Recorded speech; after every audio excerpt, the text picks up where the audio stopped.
Welcome to the Apostolic Vangelist. Today we are having very large words that no normal human can pronounce or understand with Steven Gill. Steven, take it away. How about anthropomorphic expression of biblical exegetical ideals? Is that good enough for you? I mean, I don't understand it, so yeah. Okay. I think that should work. Welcome to the Apostolic Vangelist. Today we are going to have a discussion, which is kind of spilling over from the last 2 hours that we've been discussing at Buffalo Wild Wings. We're going to focus on a responsibility to create. And I'm so excited to have Steven Gill with me today. Steven, why don't you introduce yourself a little bit, tell us kind of who you are, what you do. Steven is a phenomenal writer and very much a student of the Word and student of written word in general. So Steven, tell us a little about yourself, what you've been up to. Well, like I said, Jordan, first I just want to say thanks for having me on. Absolutely. I'm super honored to be able to do this with you. I'm going to do the right thing here and give honor to my pastor from First Pentecostal Church in Anderson, Pastor Luke St. Clair, Bishop Danny St. Clair, and I'm very thankful to have the opportunities I have there. I'm a minister in that church. Currently, I just recently graduated from Indiana Wesleyan University. Also, am working at high school as a teacher over there as well. And as you know, because you designed it, I put out my first book in 2016 called Not Another, Discovering the Primitive Judaic Christian Church in, there it is, the 21st century. And I just finished writing my second book not even 2 weeks ago. So it's not out yet, but I did finish writing the second book. So that's also going to be a very good book. So with a responsibility to create is kind of the focal point that we have reached in through our discussion right before this recording. And the reason that we are going there is because there is, with the responsibility to create, there is a responsibility to study. Because without the study, your creations are going to be weak. We've had a lot of good conversation about passive consumption leading to weak creation and the necessity for bringing strong study before our creation. When you just have passive consumption before creation, you lead to weak creation. But when you have strong study before creation, your creation is stronger. So Steven, why don't we dive into a little bit about study and the importance and our responsibility to really study? Yeah, and this is something, you talked about our conversation earlier.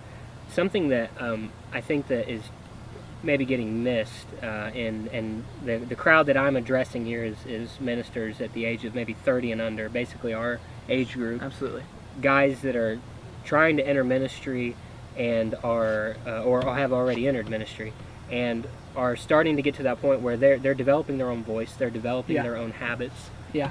And something that I think that we need to be careful of, and you and I discussed this a bit earlier today, was look, if anybody comes into my house, they're gonna find that you and I are diametrically opposed to one another. I mean, I walked into a mobile multimedia center in this van. You walk into my house, and you saw it. I mean, I don't have a TV, I don't have internet, I don't have social media either. Yeah. And I have no room for a TV. Have you seen the video of me throwing a TV off top of my van?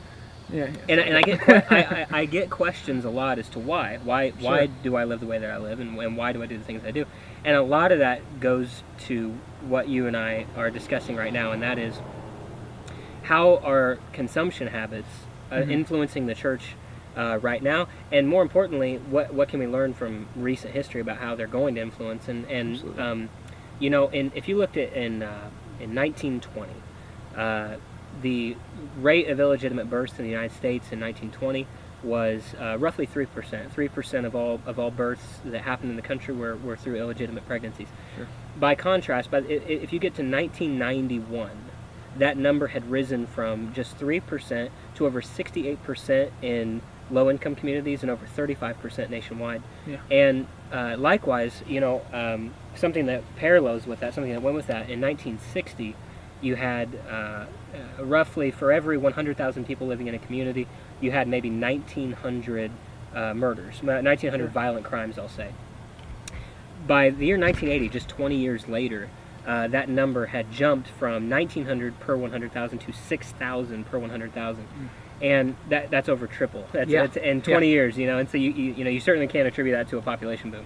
Sure. The problem is that what happened in those 50 or 60 years between 1920 and 19 even the 60s and the 90s, we saw things like the advent of television. Sure. We saw the advent of multimedia in a way that we had never known it before, and even into the 90s, obviously we saw the growth of the internet and things like that, all the way bursting into our generation now, so in the 2000s. So people want to know, well, why is that relevant to what we're discussing?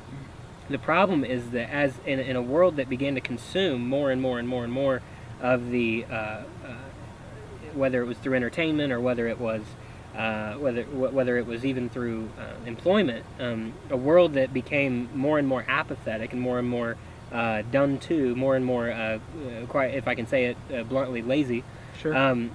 It creates a very bored culture, and and the problem with a bored culture is that it's going to find something to do with its hands. It's going to find something to do with its mind, Right. And that what we look at in the culture, it was imitated in the church, and the best way I know how to explain that is through a story.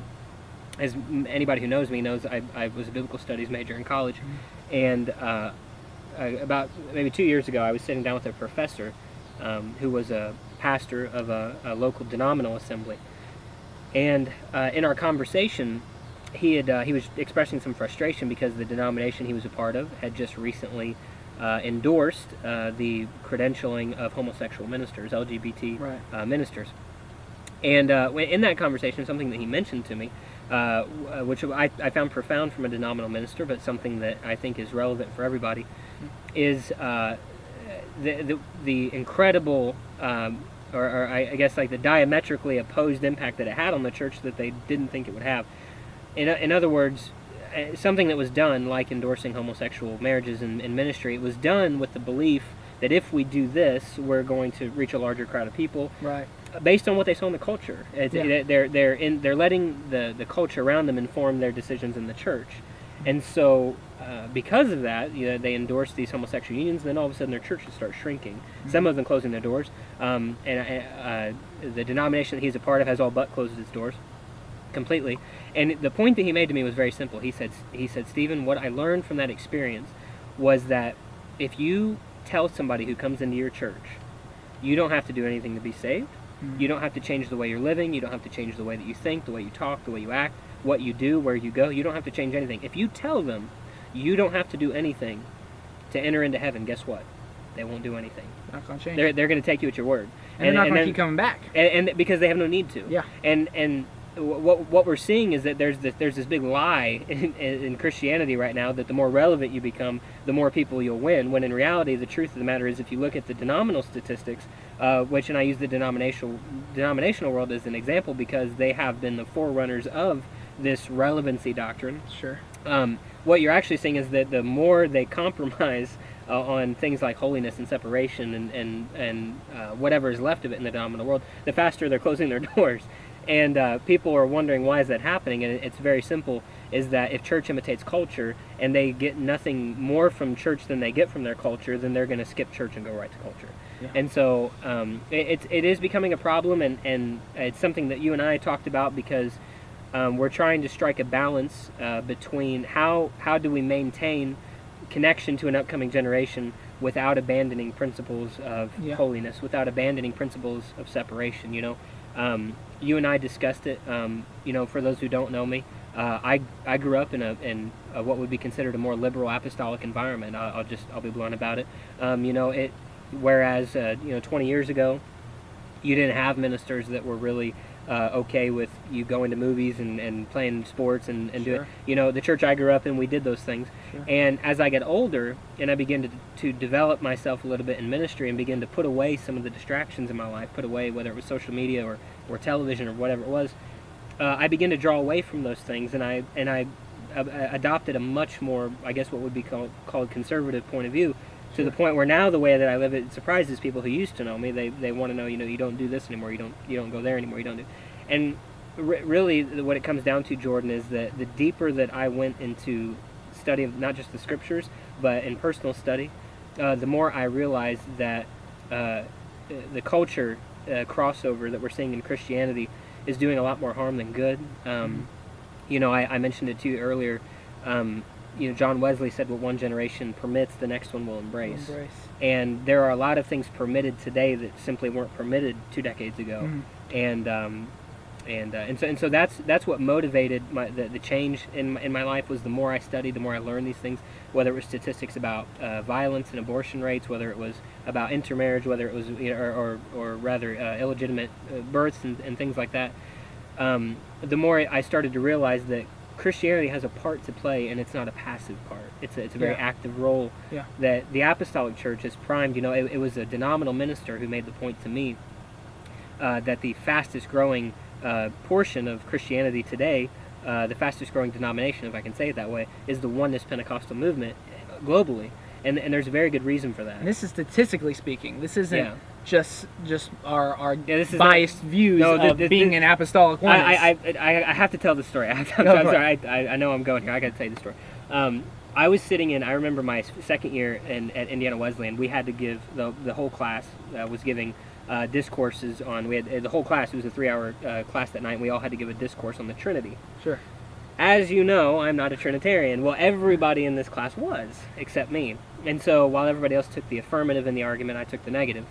I'm sitting there in the class, and I had deeply offended a Catholic in the class, and she made the point, I'll never forget. She said, I just don't know how anybody can claim to be a Christian and not believe in the Trinity. I mean, and she was sitting right behind me, point, very, very much directing the comment at me. And before I could say a word, my professor, not me, my professor, who was an Armenian, jumped in and he said, actually, Deborah, I probably shouldn't say her name, but actually, Deborah. Deborah's a pseudonym. Deborah's a pseudonym. He said, actually, Deborah, I think it's important to point out that the word Trinity does not appear in the Scriptures. In fact, Deborah, the doctrine of the Trinity was not developed in full cohesion, if you can call it coherent, until 4 centuries after the inception of the church. He went on to point out to her, for me, that oneness Pentecostalism was something not to be scoffed at because it was the fastest growing portion of Christianity globally. And this is coming from an Armenian Christian. And so the point that I'm trying to make is, as apostolics, we don't need to adopt this mentality that the path to the holy leads through the secular, that you have to achieve holy ends by worldly means, or that you need to adopt from the world in order to win the world. I made the comment to you earlier, Paul said in the New Testament, to the Jew I became Jew, to the Greek I became Greek. He never said to the sinner I became sin. Right. And this idea that the path to the holy leads to the secular is just not true. It's not true that apostolics have to compromise on doctrine or on holiness or on separation in order to reach people. The opposite is proving true, that the more you compromise, the more you'll lose credibility. And here's my question, going to the point of oneness being the largest growing segment, is how many oneness young people could I go up to and say, hey, by the way, did you know that oneness is the fastest growing, largest growing segment in Christianity? And how many of them would laugh at me, turn around and walk off? They just aren't familiar with the fact that you and I went into this a little bit earlier. The denominational world, I think that something all apostolics need to wake up to is that the denominational world is watching us. It's not the other way around. Sure. The denominational world is they steal our sermons. they want our music writers. There's a reason why apostolics have an identity crisis. They have spent so long on the defensive, thinking that the world is out to prove them wrong about oneness and Jesus' name baptism and holiness, when in reality we can dance circles around just about any Trinitarian scholar that tries to throw any argument out there. Those who've studied it.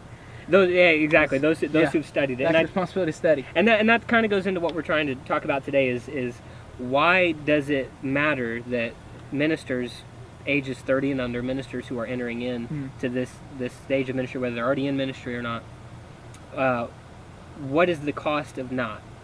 What is the cost of abandoning true doctrinal principles? What is the cost of abandoning good study habits? And what can we expect in the future if we don't get a rein on it? Right.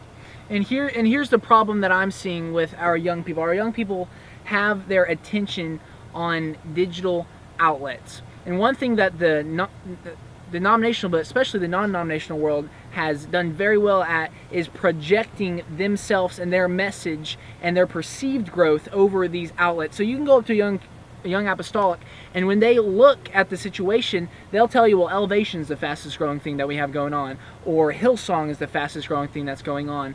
And they see all this effectiveness, and it's the availability heuristic is what it comes down to, is that's what they're seeing. And the problem that we're having a lot of times with our young people is the medium and the availability is so attractive that they're getting pulled that way, not realizing that they are leaving the fastest growing, the truth, because Absolutely. that's what they're frequently and constantly exposed to. And it's somewhat of an indictment on the apostolic church as well, that we talked about this, we're a little behind the curve. You know, we're not providing that media. You know, we discussed it. If Facebook was a country, it'd be the largest country in the world. Yeah. And yet it might be our shallowest presence. And so, and that's something that needs to be remedied, because something that I want to point out here. There's a sociological principle called the Durkheim constant, and what the Durkheim constant states is that in any group of people, there's only a very limited amount of deviant behavior that a group will recognize within itself before it feels the need to lower its standards. In other words, before changing their behavior, they will change their standards. And so a group of extremely moral people and a group of extremely amoral people will have radically different behavior, but they will have the exact same amount of recognized deviant behavior. In other words, they will, as their behavior starts to degenerate, they will start to lower their standards to, quite, if I can say it bluntly, make themselves feel more comfortable. Yeah. And to say that this is not happening in the church would be a lie. Yeah. The truth is that there are absolutely things in the apostolic church that are becoming more and more acceptable that 20 years ago were completely unacceptable. And I think that the misunderstanding that a lot of young ministers have is that, well, that was a culture thing for them, and we have a new culture. The problem is that if your doctrine is changing with culture, it's not really doctrine, is it? It's culture. You know, doctrine is supposed to be the indelible thing. It's supposed to be the thing by which everything else is measured. Yeah. And you know, when we talk about hard topics, you know, difficult things that people have a hard time addressing now in the apostolic church that they never used to. Whether it's like the cutting of hair, whether it's like divorce and remarriage, whether it's things like makeup, whatever it might be, these topics that are becoming hot button issues that were never hot button issues 2 decades ago. I really do think that a big part of it, a big problem, is that we have a uneducated citizenry. We have an uneducated apostolic core that's coming up that instead of drawing their doctrine from the scriptures, they're finding the latest clickbait on Facebook or Instagram, or they're finding what's available. If we bring that back, what he's talking about is we're having that weakening because of, rather than embracing a culture of a responsibility to study, we've embraced the culture of passivity to consume. Absolutely. So when you are following these channels of non-denominational, I don't want to pick on Elevation, I just say that a lot because they do a phenomenal job in execution. If you follow Elevation, you're not going to hell. Don't worry, that's not what we're saying. I follow all of their platforms because their creatives are incredible. Yeah. But the idea is that the rate at which we're seeing deterioration of this has to do with the rate that we are stepping away from good study habits and adopting passive consumption. When you start getting your doctrine from 30-second animations on Instagram rather than a 30-minute study into a scripture, you start having problems, and the conversations become diluted because we no longer can have that reasonable discourse of here's what the scripture says. So I think this is the way it should be, and say, well, why do you think that? Well, I saw Pastor so-and-so, Trinitarian church down the road, put a 140 character message on Twitter. Yeah, Jordan, that's becoming such a problem. And I'll just say this too. It's not just that we're doing it. We're not just drawing these quick blurbs of thoughts from Trinitarians. We do it in the Apostolic Church too, and it's becoming a problem where we will draw our latest sermon thought we will draw our latest, whether it's a message, whether even our music, we draw everything from 140 characters on Twitter. You know, we find a meme on Facebook that has some witty blurb on it, and we read our own, we draw our doctrine. We talked about this earlier, Jordan. It's the difference between Isogetical and Exegetical preaching and teaching. And we're starting to see a shift away from the exegetical. And why don't we explain that a little bit? Yeah, so for people who may not be familiar, Isogetical teaching and preaching is beginning with an idea, beginning with a thought, and reading that thought into whatever you're doing. So whether in this case it's the scriptures. So I begin with the thought that God is good, and so I search the scriptures to find where it tells me that God is good. Now the danger behind that, as opposed to exegetical teaching is beginning with the scriptures and letting them inform your understanding. And so instead of beginning with your own presupposed ideas and trying to find scripture to fit your life, you instead begin with the scriptures and try and fit your life around them. And so I love my pastor Luke St. Clair, shout out, I love him so dearly, and he says this in the simplest way possible. Instead of asking God to bless what you're doing, start doing what God's blessing. And instead of trying to find your message and find your sermon in the scriptures, why don't you take your message out of the scriptures? This is when Paul said, preach the word. Just preach the word. I have never once, look, you've seen my library, you've seen my house. I have nothing against reading. I read everything. I'm a reading fiend. But I never once opened John MacArthur and found everlasting life. I never once opened Rick Warren's Purpose-Driven Church and thought I was going to find the next greatest whatever. Tom Rainer does not have the answers to church growth. I'm sorry. We need to get back to biblical principles and let those biblical principles inform how we start to shape our world that you're talking about right now, constructing versus not consuming but building, not just taking in. And not just shaping around biblical principles, but shaping it around the study of biblical principles. Because I can tell you, I can right now go on Facebook and put, when fire falls, Satan bows. Now that's part of a sermon that when this goes live, that I'm going to be preaching that night. But without the context of the hours of study and the understanding of when fire fell for Solomon, when fire fell for Elijah, when fire fell for David, when fire fell on the day of Pentecost, without understanding first in the study of all those instances of why and when fire falls, you can get a completely contrived meaning out of when fire falls, Satan bows. You can absolutely misconstrue that without the previous study to fire falling. The danger I'm seeing with this a lot, Jordan, and this may be a problem. I'll just preface what I'm saying by saying that my thoughts are my thoughts. They are not Jordan's thoughts. They're not anybody else's. If you disagree with me, please reach out to me. Please put it in the comments. I love to talk. I love to have discourse with people. I want to have communication about these things, and this is kind of part of the problem. There's a principle in politics called the Overton Window. And what this means is it's quite literally defined as the window of acceptable discourse. Basically, the window of conversation I'm willing to allow with somebody before I cut them out. And that window is starting to shrink, even in the church, where the more I disagree with somebody, the quicker I am to block them, the quicker I am to write them off. And what it's creating is echo chambers. It's creating a confirmation bias within the church that we only surround ourselves with people who make us comfortable. And we're not willing to have hard conversations. I'm never going to find 100% agree. I can't agree. If I go out to dinner with 6 people, we can't agree on where to go get food. I'm definitely not going to agree with them on issues of eternity all the time. There's a saying that if you are the smartest person in the room, find a different room. I think it's also fair to say if everyone in the room agrees with what you say, find a different room. Now, and don't take me wrong. This is not relativism. I'm very confident in what I believe, and I will not be moved because my understanding of what I believe is not informed by other people. It's informed by the scriptures. It's informed by the Spirit. Having said that, if somebody were to approach me and disagree with me on issues like the cutting of hair or on divorce and remarriage, for those of you who don't know, I grew up in a divorced house. I feel a little bit of an authority to speak on the issue. I'm hotly against it. I don't believe that it's the will of God. I still believe Malachi, God hates divorce. I still believe that God hateth the putting away, and Jesus told the Pharisees from the beginning it was not so.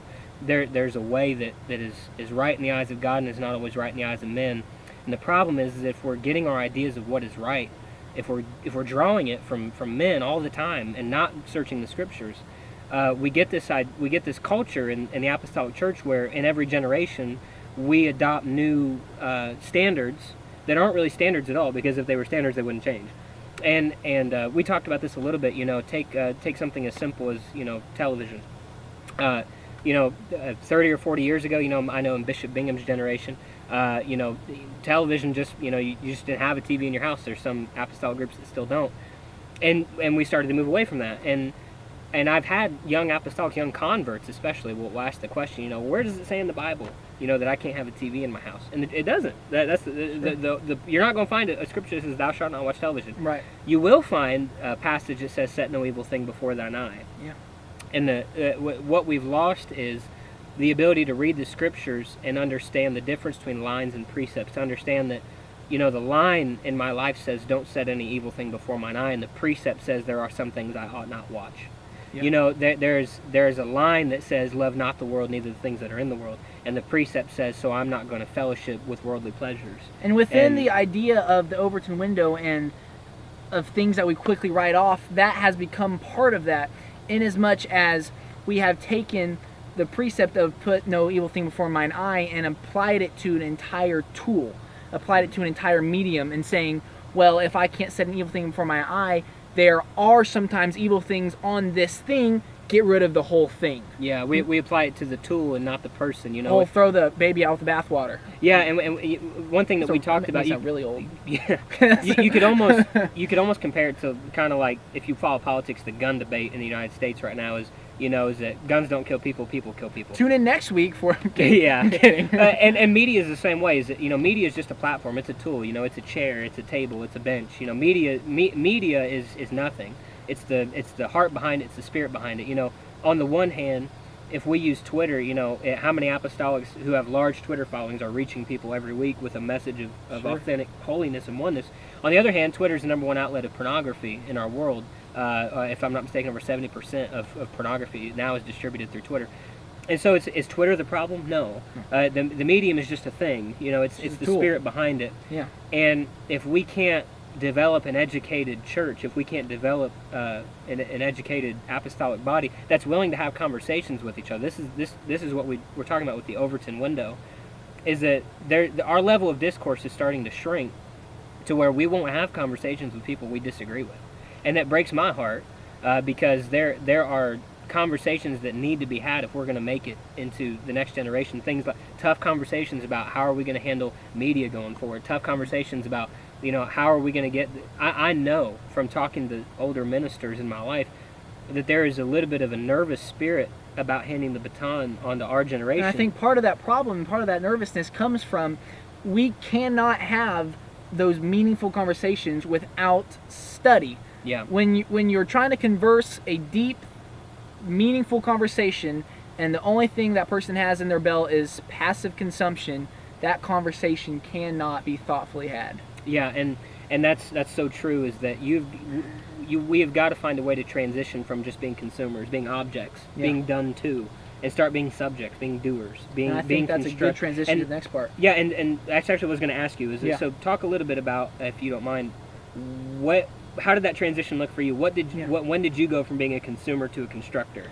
So there is I've written an article about this, a difference between a creative as a noun and a creative as an adjective. Creative as an adjective, normally you say to someone, "Oh, you're so creative," or "You're so this," you have such a creative mind. It's most of the times acknowledging that person has an appreciation for something, appreciation for the arts. Whereas a creative as a noun is someone who actively creates things. So if you can take that understanding and move it to the difference between consumption and creation. Consumption and appreciation go right in hand. If you're appreciating it, you're consuming it. If you're consuming it, sometimes you're appreciating it.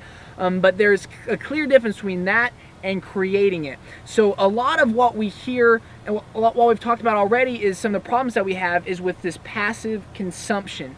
And what we fail to realize is there's two sides to social media, just as there are two sides to any medium that we have ever had throughout life. Including books. Including old word. Brick and mortar paper. Absolutely. It's parchment. Yeah. There's two things. Parchment, there's consuming and there's creating. And a lot of times you hear, well, there's bad things on social media, we need to stay off of social media, or there are negative impacts of social media, stay off of social media. When you have that conversation, you take both of these things, consumption, creation, and you take them both out of the ball game. And what that leaves you with is a void. You leave the devil with a tool that he has free and open access to use however he pleases, because there's not an apostolic voice that is pushing up against it.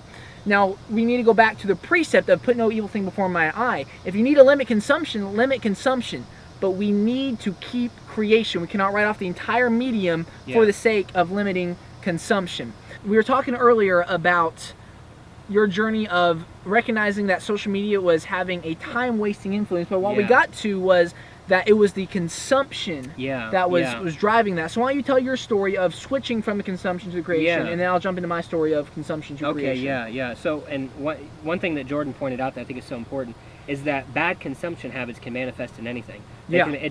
Social media is prominent, so we use that a lot as an example, but the truth is that Netflix and YouTube are just as big. Books can be just as big if you're reading the wrong stuff. Podcasts can be just as bad if you're listening to the wrong stuff. I'll just say it, sermons can be just as bad if you're listening to the wrong preachers. And so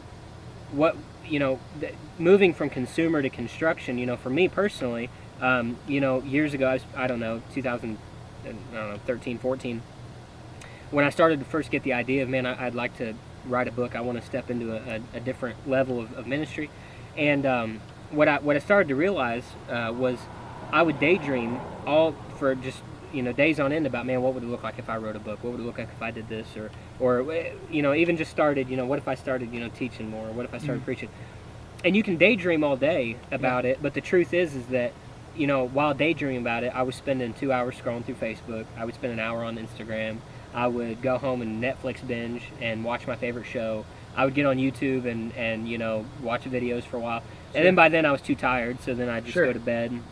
And I was given maybe 90% of my time to consumption of junk, and maybe if 10% to consecrating myself and trying to improve myself. And so when I started shutting off those outlets, it started with simple things like just turning off social media. Then it ultimately turned into, as anybody who knows me knows, I just deactivated all my social media altogether. In October of 2017, I was completely off. I've been off now for almost a full year of all social media. I got rid of my TV. I don't, as you know, I don't even have a TV. I don't have Wi-Fi. People would say I live like a hermit, and I have people who will come up to me and they'll say, why don't you have a TV, and why don't you do this, and why don't you do that? And my simple answer to them is, I'm too good for television. And and that might sound crass to some, but I would just point out that I came to the realization for me that my life is too valuable to sit in front of that couch and binge on some show that all it's going to do is show me, half nude, whatever scenes of something terrible, cussing on one thing, violence on another thing. The show there, you're not turning on the TV anymore watching Andy Griffith. It doesn't happen. And a lot of the stuff that we're consuming, and we act like it doesn't influence our behavior.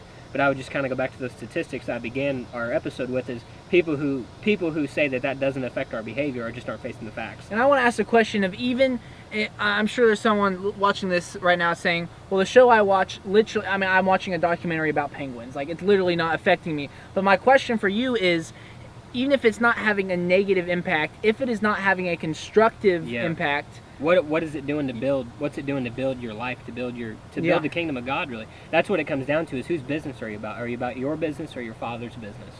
And and again, people who would kind of criticize my harsh take on this, because you and I probably couldn't be any more different. With I'm the most media illiterate person in the world, but one thing that you and I agree fundamentally on is the need for the dismissal of consumption and the active participation in construction. And again, I would just point out that, because of that, in 2016, I was able to publish my first book.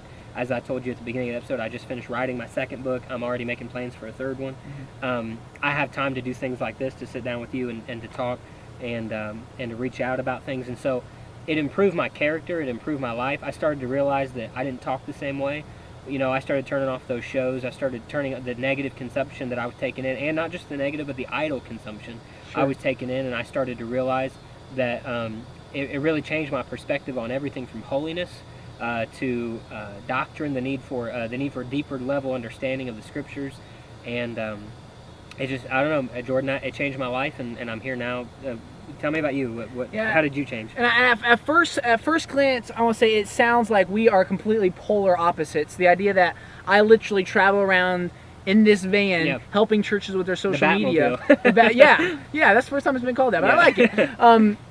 It sounds like we're completely polar opposites, but what we found through our discussion is was a very intentional step on both of our parts to go from passive consumption to creation. But in between that is a very subtle shift from passive consumption to intentional consumption. Because when you stop consuming these things passively, you didn't just write your book. You didn't sit down and say, I'm going to write a book. No. You consumed a lot of different books and a lot of different ideas. And the same thing happened for me. Now, my outlet has not been publishing or writing a book, although it'd be awesome to do that one day. That's not been my outlet. My outlet has been in really short film making. Whether it's for the churches I've made small mini movies for, whether it's been the advert videos I've published for Campus Ministry International. The videos, if you look through those are all short dialogues of intense study. The one we're piloting right now throughout the U.S. is called The World's Greatest Revival. That's a short film based off of intense study on the current state of our campus ministry situation and the idea of what happens when I put education before ministry. And the other short film, the first one we published for them, of Fear is Not a Factor. So regardless of what the outlet is, there is this shift that has to take place from passive consumption to intentional consumption. You have to take an inventory. If you've never looked at your battery, under settings, battery, it'll tell you your media consumption. Take an inventory of what you're using, what apps you're using, but beyond that, what are you doing on those apps? When I started making the shift of I want to be a creator, I stopped just scrolling through Facebook, just reading what was there, and I started curating and looking for content that would improve the content I wanted to create. Yeah. So you started reading things that would fuel you with ideas and whatnot that could push your creation. I started watching things and reading things to fuel the idea behind the video, but also the execution of it. I started intentionally consuming so I could create. Yeah, and that being that intentional, I think, is the key. Is that if you don't, my dad used to tell me this, and it was such great advice, was control your time or your time will control you. Yeah. And even if you can't be like, you can't be like me and just totally disconnect, because some people can't. I understand. Some people, they use media for work. They use it to, and thank God for it, because we need. And that my outlet. stance, I don't think we should disconnect. Yeah, totally. And we have so to. What the advice I would offer is that if you need to find a happy medium, start with simple things like turn your phone off an hour before bed. Sure. Don't turn your phone on for the first hour of the day. Dedicate some real time to doing something that's going to get you directed and get you started and productive. And if you are on media a lot, I'll talk about her again in just a second. If you're on social media a lot, stop. If I can just be blunt, stop being the child on social media and start using it as a time to build the kingdom of God. I can't tell you how frustrated I get when I see grown men argue like cats and dogs on social media over the silliest of stuff. When you see people, what's it called, Jordon, subtweeting? Sure. So when trying to get at somebody and trying to say something, listen, get rid of all that. If you're going to use media, use it to build the kingdom of God. And I think that's fair for every tool. If you're going to use any tool of creation, use it for the kingdom. Somebody I think is a good person to emulate with is just somebody that I know, and I'm going to mention her book here in just a minute. Nicole Arnold. Now Nicole Soto. She just got married. Sure. Congratulations, Nicole and Blake.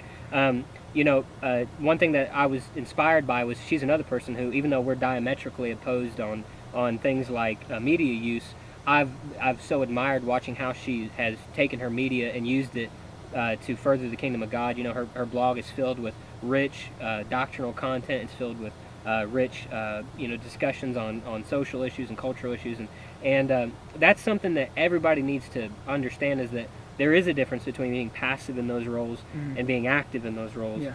And it's that passive consumption that's leading to this just reactionary generation. You and I talked about it. Outrage is for sale. I mean, in our culture, especially in our generation, people love to be outraged. They love to. They want to be wowed. Our attention spans are shorter than they've ever been.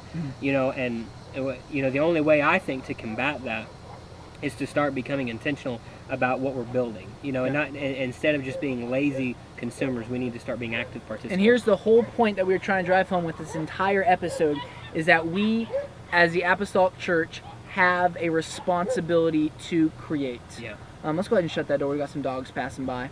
As the Apostolic Church, we have a responsibility, whether it's on social media, whether it's in written word, we have a responsibility to create. And we've established the necessity of study. Now, your creation has to be backed by study. Don't get me wrong. You cannot create out of a place of passive consumption, because you will not help. You will make the problem worse. Yeah. But as the Apostolic... go ahead. Sorry, if I can just jump in and say, because you just hit the nail on the head, is that if you're creating out of passive consumption, and this especially goes for young ministers and just ministry in general, if I can just be bold and say, if you are a passive consumer and you're not willing to put in the time to read, to study, even in prayer and fasting, if you won't be part of the solution, please don't be part of the problem. Do not, if you want to be in ministry, be in ministry. Don't spend all your time hacking away at silly stuff on social media, being on things you shouldn't be on, engaging in idle conversation, being lazy, not reading, I've heard it said readers are leaders. The truth is, I do not believe that you have a role in ministry if you are not willing to educate yourself. You study to show thyself approved. You are not approved for ministry. I'm sorry and I didn't mean to cut absolutely. you off, but all I mean to say is that if you won't be part of the solution, please don't be part of the problem. If you are not ready to cross over and from milk to meat, if I can say it this way, because so much of what we're talking about is for ministers. We're not talking about new converts coming in. Look, we understand when people are coming in, the whole need not a physician. That's kind of my point, is that if you've been saved, if you're called to ministry, you should not be the one acting like a child when it comes to how you are developing your personal life, your spiritual formation. And this just isn't only in social media either. In real life or on social media, you gotta take it up. Yes, and this is becoming such a problem, is everybody wants to be in ministry and nobody wants to dig in and spend the time that needs to be spent. And look, and I'll just be real with you, when people ask, realistically, my study habits, this is not my show. I'm not here to be anybody, but I spend at least now I've gotten to the point now in my ministry is teaching, so it's a little bit different for me. I understand that I have to spend more time in these things, but I devote no less than 3 to 4 hours a day to reading. I take notes on everything that I read. It doesn't matter if it's a book, if it's the Bible, because guess what? Everything I read, I got to measure it against that black leather-bound book. Every book that I read, I measure it against the scriptures, because guess what? If it don't line up, I better not bring it across my pastor's pulpit, because this is something that I wish people could understand, is especially in the Apostolic Church, is that if you did not build it, please don't tear it down. And this comes to doctrine, this comes to whatever. If you're not willing to preach what your pastor's preaching, then don't get up and preach. If you're not in agreement with him on issues of conviction, on issues of holiness and separation, please do not alter what you did not build. You will find that you're not in agreement when you're not in study. Absolutely. And when I get behind my pastor's pulpit, I every single time I get behind that pulpit, I try and remind myself, Bishop Bingham was here before I was. My Bishop Danny St. Clair was there before me. Pastor Luke was there before me. And I have no right to change what 3 generations of ministry has spent building up. And by the way, our church is very blessed and we're growing. And I genuinely believe it's because of dedication to those principles in my own pastor. And so I don't know how I got going down that rabbit hole, but I had to say it. So we've established a responsibility to study, a responsibility to intentionally consume, which I think intentional consumption and study almost go hand in hand. When we say study, we mean more specifically scripture and more specifically those sorts of ideologies, but also intentional consumption. If you're going to consume something, measure it against the book. That's what makes it intentional. Measure it against what you are producing in your life. So there's a responsibility to consume intentionally, a responsibility to study, and a responsibility to create. There is a void right now, and I believe, like we talked, bring it full circle to the very beginning, where we said that if I went and told a young apostolic that oneness is the fastest growing thing in Christendom, they wouldn't believe it, because when they look where they're looking, which oftentimes is the digital realm, they don't see it. You can't measure the Apostolic Pentecostal Church by the denominational movement. You just can't. Sure. The denominational movement, I've never felt more confident in the statement that I'm saying right now, is that, because every statistic says so, is that our world is becoming more and more secular and less quote-unquote Christian. What's hilarious is that, and we talked about this, more and more people now are claiming to be spiritualists than ever. I mean, there are people who believe in an otherworldly something.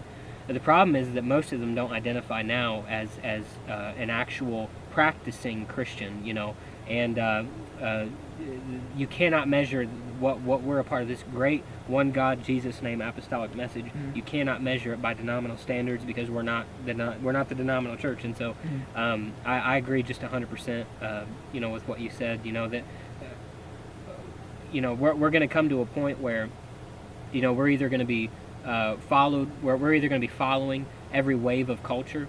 We're gonna follow every I guess, if I could say it this way, every wind of doctrine. But the fashion of this world passes away, and if we keep on giving up our virtues for the sake of victory, one day we're going to wake up and have no virtue and no victory. You cannot give up principle for passion and expect to be rooted and grounded. So we have some book recommendations that we want to give out, but I want to hit this. If you feel called to ministry, even if you're just young apostolic, but especially if you feel called to ministry, you have a responsibility to study. Yes. You have a responsibility to intentionally consume. And I want to take it one step farther. If you feel called to ministry, you have a responsibility to create. Yes. Now, I'm not going to dictate what platform you create on. If you want to create for Facebook, we need you. Go back to episode 1, social media in the church. If you want to create in movie form, we need you. If you want to create in written word, we need you. But regardless of what you create in, you have a responsibility as an apostolic minister, as an apostolic carrier of this truth, to go into all the world. And in this age, that means creating. Yeah. Because you can go to the street corner and you can preach, and you might be able to hit 25 people. Thank you. We need you to do that. But if you take that content that you're preaching on the street corner, you put it in written form, you put it in video form, you put it in animation form, and you put it on a platform that is in digital realm, you went to 25,000 people, especially if you have been curating your audience. That's a whole other topic. I'll get to that eventually. But you no longer just have used to, as an apostolic or as a Christian, you had a responsibility to study and you had a responsibility to tell your neighbors. I think that's kind of a fair a back win. But now you have a responsibility as an apostolic minister to create in addition to study. And still tell your neighbors. And still tell your neighbors. Don't abandon that. Yeah. That's still and write about Bible. telling your neighbors and put that on social media.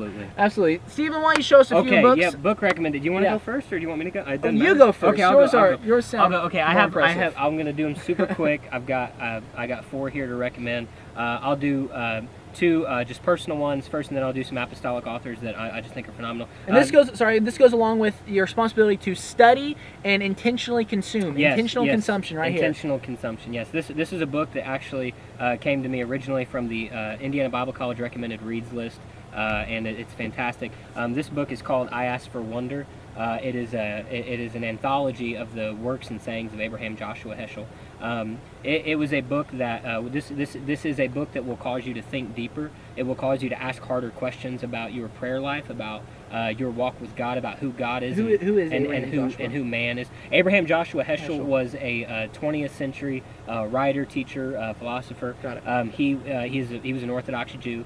He phenomenal life. He marched with Dr. King in the 60s. He was very active socially, and he asked a lot of just phenomenal questions. Had amazing lectures. Just phenomenal guy. Anyway, that comes to you from courtesy of Indiana Bible College recommended reads list. It's on that list. If you want that list, comment in the description. I'll gladly forward you that list. It's phenomenal. Second one, Words That Hurt, Words That Heal, by Joseph Talishkin. This book, this goes back to what we talked about with the Overton Window and about the window of acceptable discourse with one another. Listen, I understand that even in this video, somebody's watching and you didn't agree with something that somebody said, whether it was myself or Jordan. Listen, that's okay. What we need is people who are willing now to develop, more ethical speech, and stop vilifying and stop demonizing everybody that you have issues with and that you disagree with. This book will teach you how to develop ethical speech. It teaches you the damage of simple things like gossip and backbiting. And in the age of social media, this book could not be more important. This book is all about how you handle your words. And listen, you might disagree with somebody, and I'm not saying you got to find agreement on everything, because frankly, as apostolics, of course, we don't agree with a lot of people on a lot of things. But that doesn't mean that you have to be ugly. That doesn't mean that you have to hurt other people with what you're saying. And this book will really drive home that point. And even in disagreement, a house divided against itself Yes. will fall. As Apostolic Church, I won't throw out the word pathetic this time. As Apostolic Church, our goal is to reach this world with the truth of Jesus. If we are bickering and divided within ourselves and cannot have discourse between our own selves, how will we ever be able to have that discourse outside of who we are? And I'm not talking about agreeing with people who, like, I'm not talking about going and getting a Trinitarian and saying you believe what I believe. Listen, anybody who knows me knows I would never do that. Obviously, we're not talking about compromising on doctrine. That's silly. I'm talking about other apostolics. I'm talking about the fellowship within the body, of being able to willingly sit down with somebody and hash out a conversation. Because guess what? Jordan and I did it today. Two people who are on, in most people's eyes, opposite ends of the spectrum on topics like what we talked about today, but we were able to come together and find agreement on a couple of things that we can try and help grow this message. And so that's very important. Final two books are apostolic writers. This one, What a Difference a Line Can Make. I think every young preacher, especially young minister, should read this. It is a book that deals very concisely with the issues of holiness and separation. We are drifting further and further, and not just in my view, I think it's just an objective fact. We are drifting further and further away from the old path principles. This is a book that will teach you about understanding the difference between lines and precepts in the Scripture. It will help maybe gather together a lot of different thoughts that you've maybe heard over your time in ministry about what's acceptable and what's not. What a Difference a Line Can Make by Larry Booker. Fantastic book. Highly recommend. The last one, I mentioned her earlier. It is Nicole Arnold, now Nicole Soto's book, Worth It. This is a book that addresses heavily the issues of self-worth and self-image. I highly recommend it. Even it's written by a woman, obviously, and it is it's very powerful for women to read. I recommend it for men though too.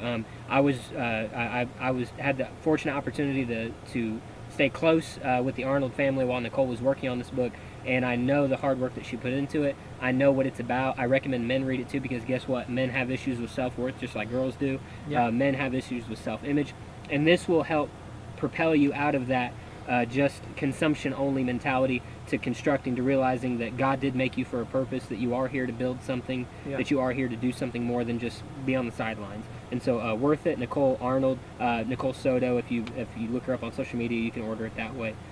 So those are my four that I recommend. It's up to you now.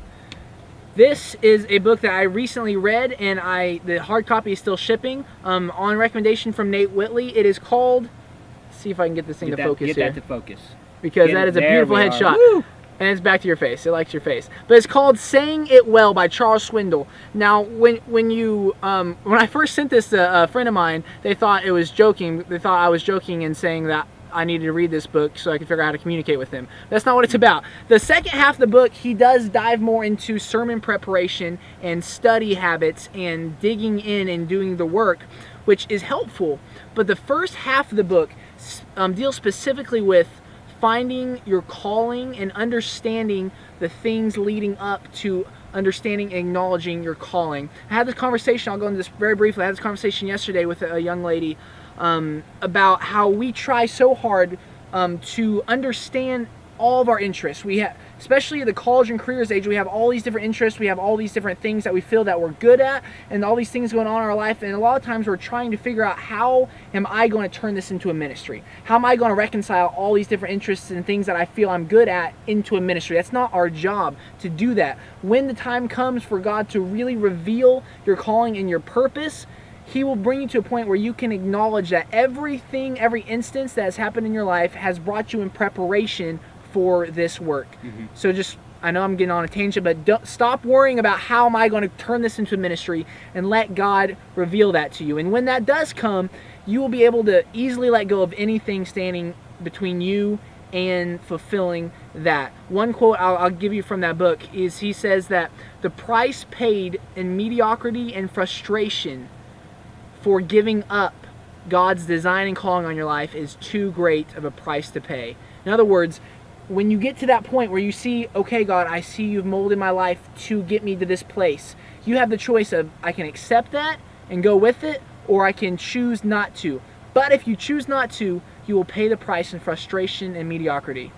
My mind's still blown from that book. Check that book out.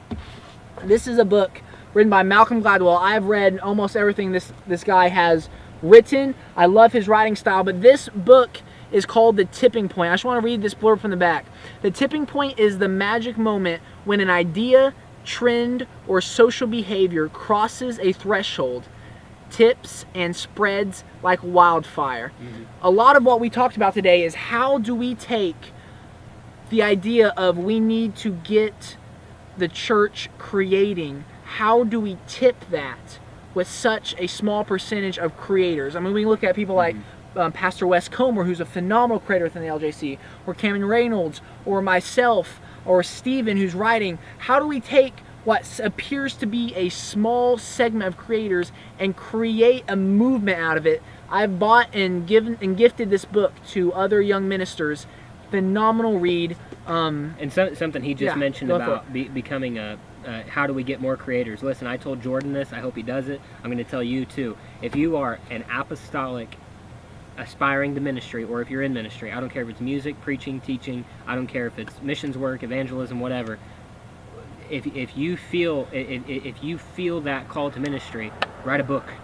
We don't have enough apostolic writers. Jordon came into my house today, and I showed him, of the, I don't know, something touching a little over 500 books on my walls. I might have 20 or 25 by apostolic writers. Listen, there aren't enough of them. We need more apostolic writers. We need apostolic multimedia agents who know what they're doing with. I don't know anything about multimedia. We need more people to do that. We need people writing blogs. We need people making videos. Be active. Do something. Please do something. If you're in ministry, you have an obligation to be active. Yeah. A responsibility to create. Yeah. We're going to keep saying that. I think we got our title. I was actually having lunch with your pastor, Pastor St. Clair. I love him dearly. And the question came up is, since we have so little creators, can creativity, can the unction to create be instructed? And I bought this book and shipped it to him because this book changed my perception on creativity. I'll quickly go back to the whole creative noun versus creative adjective. I was never the creative adjective growing up. No one ever told me I was creative. I couldn't draw. I couldn't paint. I was in it wasn't knitting, but it was something along those lines. I remember what it was called now. He was knitting. I was in the knitting club. He was knitting. I was in the knitting club. Yeah. And I was ashamed of that. That was probably the only creative. You should be. That was the only creative outlet. I never considered myself a creative. So or a creative person. So I never really thought that I could be a creative because no one ever called me creative growing up. This book will change that perception. Literally back here it says, unlock your creativity. It's called Steal Like an Artist by Austin Kleon. He's much better at holding the books than I am. It goes through and shows you the creative process in a way that is simple and easy to break down. And so many times we're so worried about, well, there's so many other good creators. What can I possibly produce? Mm-hmm. And we get trapped in this mindset. Writers have that problem too. Sure. I'll just say, look, lots you of need people to read this book. Look, lots of people have written books. So to say, actually, the guy who wrote this is an author. Yeah, so just throw that out. Yeah, can you believe that? Well, so when you say that, lots of people have written books, what do I have to contribute? You've never written a book. That's what I'm trying to say. Is people don't know what you have to say. So please say it. Same thing with multimedia. Look, there's a lot of people who work in media out there that have big media followings. Guess what? None of them are you. We need your voice. We need you to contribute your verse to what is happening in the world. So I just had to throw that in. That's so true. Is that if you don't feel like you can contribute, it's a lie. You can contribute. You need to contribute. And he has a point in this book that says the human hand is incapable of making a perfect copy. So just the fact that you are creating it makes it unique, because the human hand is incapable of making a perfect copy. Now, I wanted to show this real quick because you mentioned this earlier. quit picking fights and go make something. Yes. Look, words that hurt, words that heal. Quit picking fights. And go make something. Quit arguing with people on social media over whether or not Adam had a belly button or not. I don't want to hear it. Please, just please stop. If you had that argument, you're the reason I deleted my social media. I want you to know. If you were arguing over whether or not Adam had a belly button, all right, don't want to hear it. Just saying. So, I think that's fair. Okay. So I think so. We're going to say it again because I want you to get this. You have a responsibility to create. With that responsibility, you have a responsibility to intentionally consume. Yep. With that responsibility, you have a responsibility to study. Yes. Because when you study and you intentionally consume, you will create things that are worthwhile and will lead this generation and the coming generations on a path to truth. Because we're not getting young people off social media. We're not getting books out of the world. We need to put truth on these mediums. Mm-hmm. So if you are a minister, you need to create. And look, if you're expecting other people to do it for you, or if you're expecting this world to just start changing for the better, look, it's not going to get better. All right, the Bible tells us that it's going to wax worse and worse. Yeah. We're living in the age where people call good evil and evil good. And it is a hard thing now to stand for truth and to stand on biblical principle. But now more than ever, we need people to dig in. Especially if you feel called to ministry, we need you to dig in and start creating, start doing what God has asked you to do. Because guess what? We need you. This world needs you. This world is not going to heal itself. This world is not going to get better by itself. And until Christ calls His church home, you have an obligation. If you have air in your lungs, you have an obligation. And the sun has literally set on this conversation. Yes, the sun is going down. We've been at this for almost probably an hour now, but at least an hour. So 50, and in our total conversation, even not on camera, is probably hitting 3. I have thoroughly enjoyed this conversation, me Steven. too, Thank Jordon. you so much. I appreciate you having me on. And all right, till next time. Go make something. Quit fighting. Go make something. See you next time.